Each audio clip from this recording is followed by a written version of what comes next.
Itong bougainvillea po na ito, matagal na po hindi namumulaklak. Dati po, sobrang ano po niya, punong-puno po yan ng bulaklak.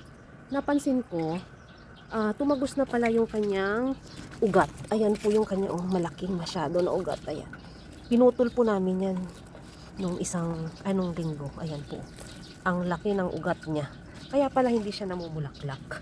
So, ang kahapon pag uwi ko, nalanta po siya. Dahil siguro doon sa ugat na pinutol ko. Dahil hindi pa po siya naka-recover dyan sa pinutol ko na ugat, nilagyan ko po siya ng self-irrigation. Ayan, nag-invento po ako. Nilagyan ko po siya ng konting butas para mag-drip lang po siya at hindi siya madry kasi sobrang init. Dahil po hindi pa siya naka-recover, kailangan ko pong gawin ito na medyo basa yung kanyang lupa. Ayan, para hindi po siya mag-dry ng sobra kasi nga po, 'di ba? Hindi pa siya naka-adjust sa kanyang bagong sitwasyon dahil doon sa pinutol ko na ugat. Ayan, malaki masyado na ugat. Ayan. So, ganyan muna ang gawin ko for the meantime para po madiligan siya. Lalo na kung wala kami dito sa bahay, lagyan ko lang po yan ng tubig. Ayan.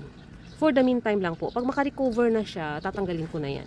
Share ko lang po. Thank you for watching and support Midlife Journey with Melody.